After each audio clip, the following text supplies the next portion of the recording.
आज हमारा इंग्लिश सीखने का नंबर 25 और आज की क्लास में हमने जो टेंसेस की पहली ब्रांच पढ़ी थी इंडेफिनेट उस अस्सलाम वालेकुम। Welcome to my YouTube channel knowledge for students today we are starting class number 25 और आज की क्लास में हमने जो टेंसेस की पहली ब्रांच पढ़ी थी इंडेफिनेट उसको आपस में कंपेयर करेंगे कि पास्ट इंडेफिनेट, प्रेजेंट इंडेफिनेट और फ्यूचर इंडेफिनेट में क्या डिफरेंस है।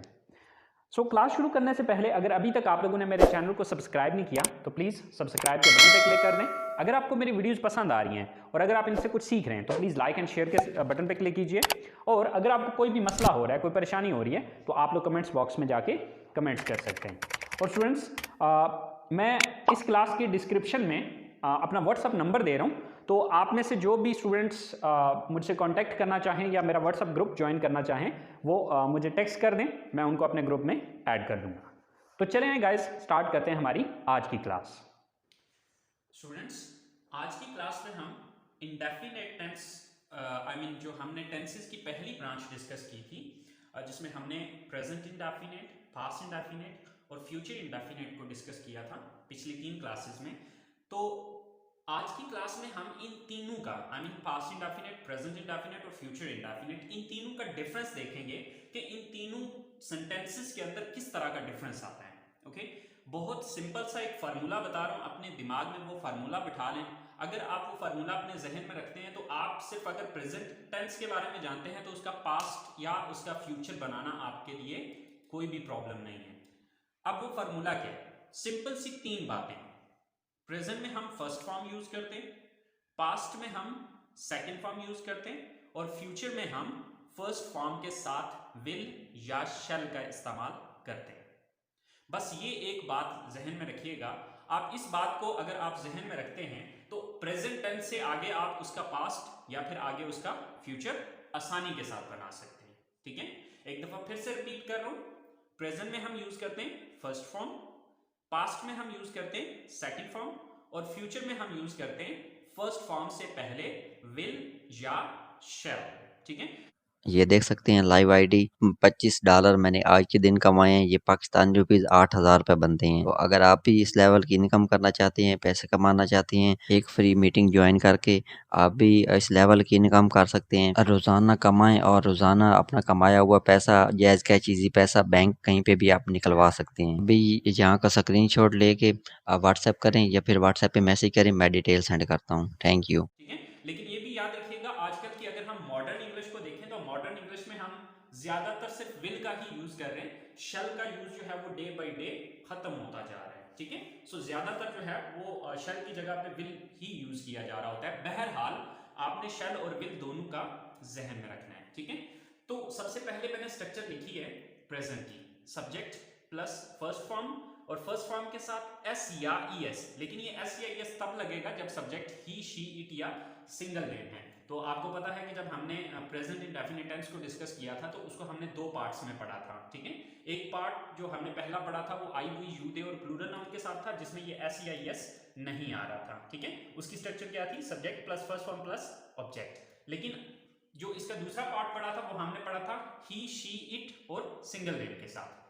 तो he, she, it and single name के साथ जो है वो उसकी स्ट्रक्चर क्या थी? सब्जेक्ट प्लस फर्स्ट फॉर्म, उसके साथ एस या एस का इजाफा। कहां पे एस, कहां पर एस, वो ऑलरेडी आपको उस क्लास में मैंने बताया हुआ है। और at then there is a object and full stop. अच्छा, अब पास्ट में मैंने आपको क्या बताया कि हम सेकंड फॉर्म यूज करते हैं। तो अगर आप इन दोनों स्ट्रक्चर्स को देखें तो दोनों में आपको जो डिफरेंस नजर आएगा वो सिर्फ सेकंड फॉर्म और फर्स्ट फॉर्म का डिफरेंस नजर आएगा।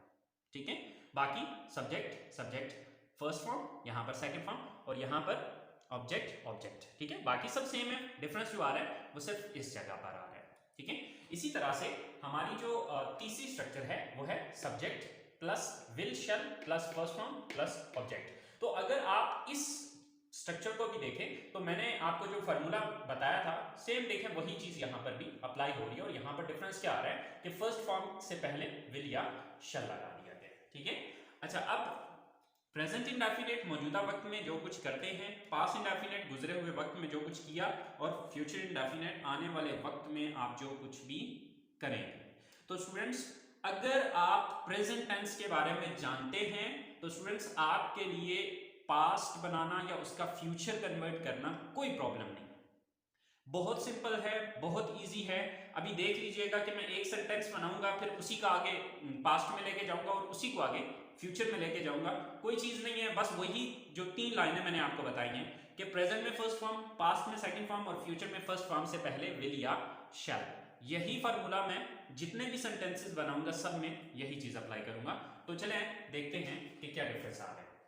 सो स्टूडेंट्स, जैसे कि हमारे पास एक सेंटेंस है, I go to college, I go to college, I go to college. अब चूंकि यहां पे फर्स्ट फॉर्म आ रही है, ठीक है, आई गो टू कॉलेज, तो ये present indefinite, I go to college, मैं कॉलेज जाता हूं, राइट। अब अगर मैं इसको पास्ट में कन्वर्ट करना चाहता हूं तो मैंने क्या करना है, मैंने क्या बताया कि पास्ट में हम सेकंड फॉर्म यूज करेंगे, तो इस गो को मैं सेकंड फॉर्म में ले जाऊंगा, बाकी पूरे का पूरा सेंटेंस यही रहेगा। तो गो की सेकंड फॉर्म क्या होती है, वेंट, तो क्या सेंटेंस बन जाएगा, I went to college, I went to college, मैं कॉलेज गया या मैं कॉलेज जाता था।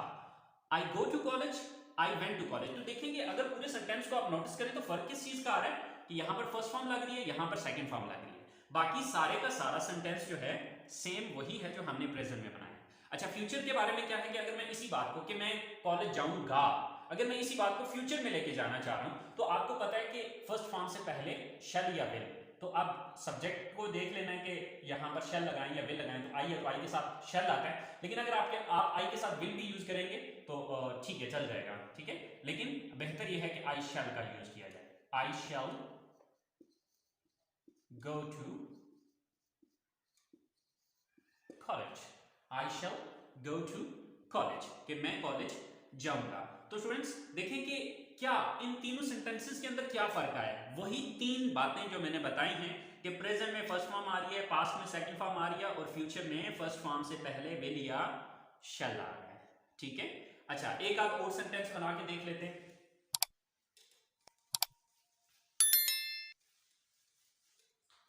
जैसे कि देखें, she works here, she works here.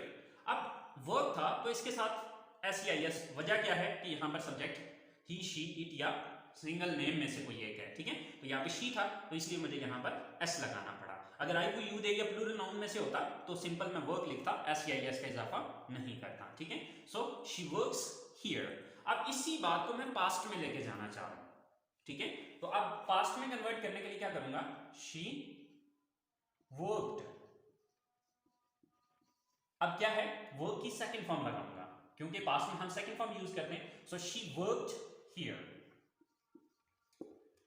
She worked here, वो यहां काम करती थी या उसने यहां काम किया। और यही बात अगर आप फ्यूचर में लेके जाना चाह रहे हैं तो क्या करेंगे, शी विल वर्क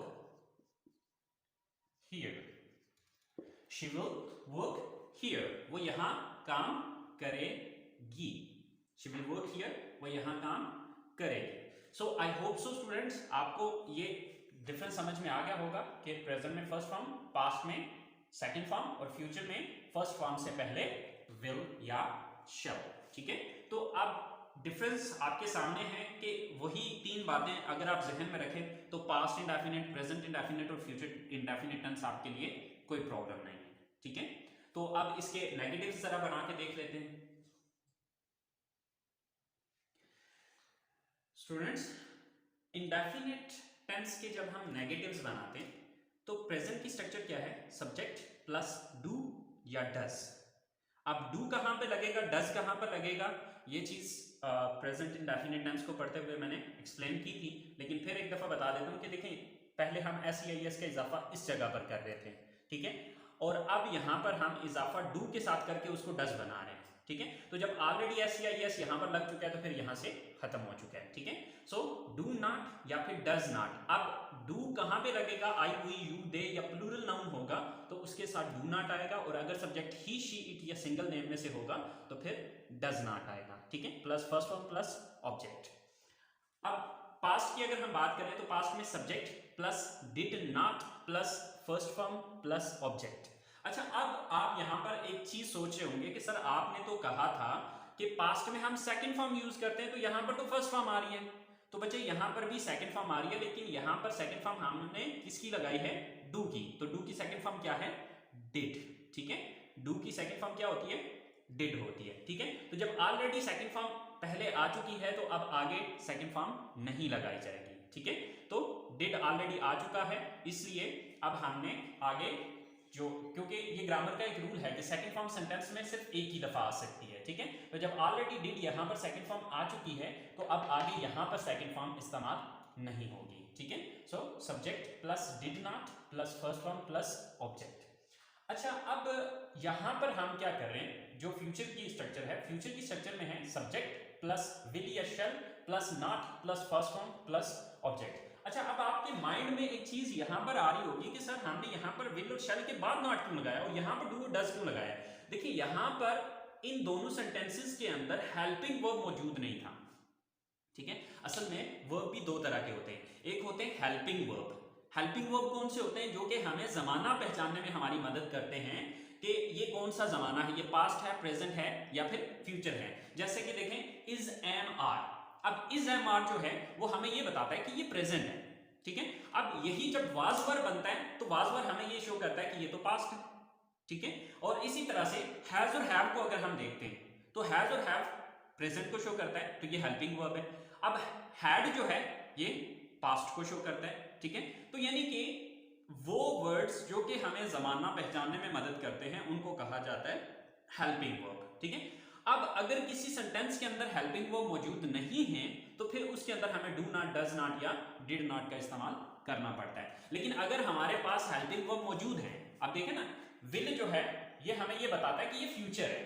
ठीक है, तो विल और शैल हमें ये बताता है कि ये फ्यूचर टेंस है। तो अब ऑलरेडी हेल्पिंग वर्ब मौजूद हैं तो फिर हम यहां पर विल और शैल के बाद नॉट लगा देंगे। अगर इन सेंटेंसेस के अंदर भी कोई हेल्पिंग वर्ब मौजूद होता तो हम डू, डिड या डज वगैरह नहीं लगाते, हम सिंपली उस हेल्पिंग वर्ब के बाद नॉट लगा देते। आने वाले टेंसेस में आप ये चीज देखेंगे। ठीक है, तो आई होप सो ये बात आपको क्लियर होगी कि यहां पर हमने विल और शैल के बाद नॉट क्यों लगाया। ठीक है, तो चलें इसके कुछ सेंटेंसेस बना के देख लेते हैं। जैसे कि I do not go for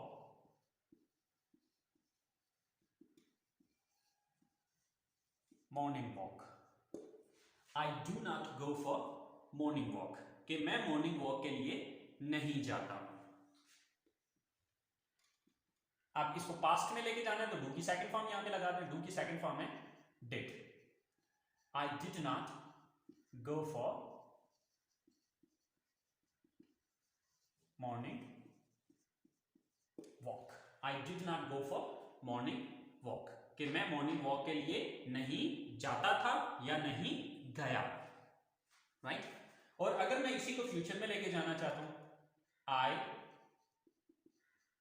will not go for morning walk.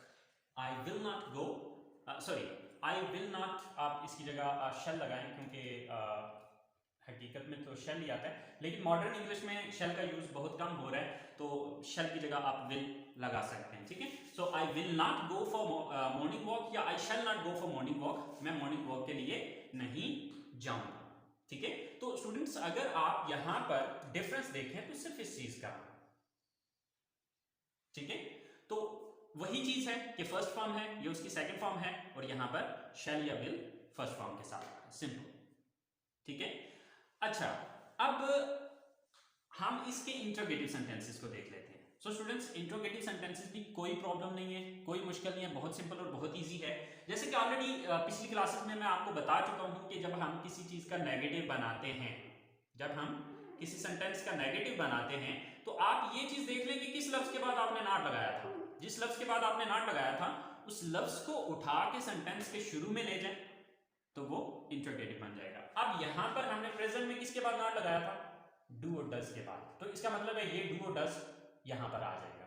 इसी तरह से यहां पर हमने नॉट किसके बाद लगाया? डिड के बाद, तो यहां पर डिड को यहाँ पर ले आएंगे और यहाँ पर नॉट हमने किसके बाद लगाया, विल और शेल के बाद, तो इस शेल और विल को उठा के सेंटेंस के शुरू में ले आएंगे तो ये इनका इंट्रोगेटिव बन जाएगा। तो चलिए आइए देखते हैं, इसकी स्ट्रक्चर वगैरह बना के चेक करते हैं और सेंटेंस बनाते हैं इसका। तो फ्रेंड्स इंट्रोगेटिव सेंटेंसेस के लिए यहां पर हम क्या कर रहे हैं, डू और does plus subject plus first form plus object and question mark. Past में did plus subject plus first form of the verb plus object and question mark. In the future, will or shall plus subject plus first form of the verb plus object and at the end question mark. ठीक है? So, for example,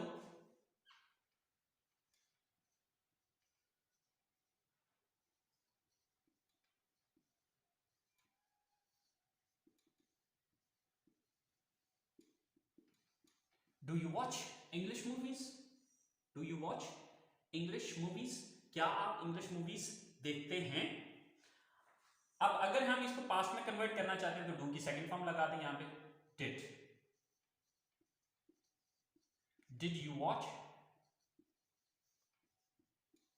English movie? क्या आप English movies देखते थे या क्या आपने English movies देखी?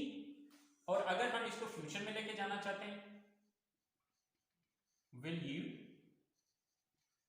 Watch English movies? सर ये क्या हो गया, क्या आप इंग्लिश मूवीज देखेंगे? सो स्टूडेंट्स ये हमारा पूरा इंडेफिनिट टेंस है। अब इंडेफिनिट ब्रांच के अंदर आपको सिर्फ एक फार्मूला बताया, वो 3 लाइन है। ठीक है, फार्मूला क्या है, प्रेजेंट में फर्स्ट फॉर्म, पास्ट में सेकंड फॉर्म और फ्यूचर में फर्स्ट फॉर्म के साथ विल या शैल। ठीक है, अब इस फार्मूले को अगर आप जहन में रखेंगे तो इंशाल्लाह आने वाली जो 3 नेक्स्ट ब्रांचेस हैं उसमें आप देखेंगे कि वहां पर भी हम सेम यही फार्मूला अप्लाई कर रहे हैं। ठीक है, लेकिन आगे हम बात करेंगे इंशाल्लाह, आगे नेक्स्ट आने वाले टेंसेस को भी देखेंगे और उसमें क्या डिफरेंस क्या आएगा, वो आपको डिफरेंस जो है वो मैं ब्रांच को कंप्लीट करने के बाद आपको समझाऊंगा। और स्टूडेंट्स यहाँ पर ये बात अपने दिमाग में बिठा लीजिए कि इंडेफिनेट ब्रांच जो है ये टेंसेस की 4 ब्रांचों में से सबसे इंपॉर्टेंट ब्रांच है।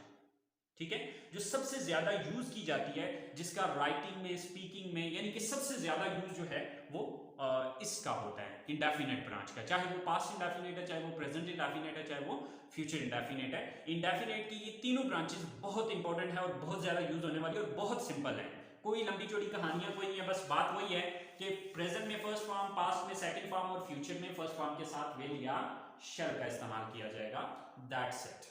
सो स्टूडेंट्स यहीं पे आज की क्लास को खत्म करते हैं। आई होप सो आपको इंडेफिनेट टेंस जो है या इंडेफिनेट ब्रांच जो है हमारी टेंसेस की, उसका डिफरेंस आपको क्लियर हो गया होगा। लेकिन फिर भी अगर आपको कोई कंफ्यूजन होता है, कोई मसला होता है, तो आप लोग कमेंट्स बॉक्स में जाके कमेंट्स कर सकते हैं। सो इंशाल्लाह आपका जो भी कंफ्यूजन हुआ मैं उसे क्लियर कर दूंगा। तो नेक्स्ट क्लास तक के लिए इजाज़त दीजिए, दुआओं में याद रखिएगा। अल्लाह हाफिज़।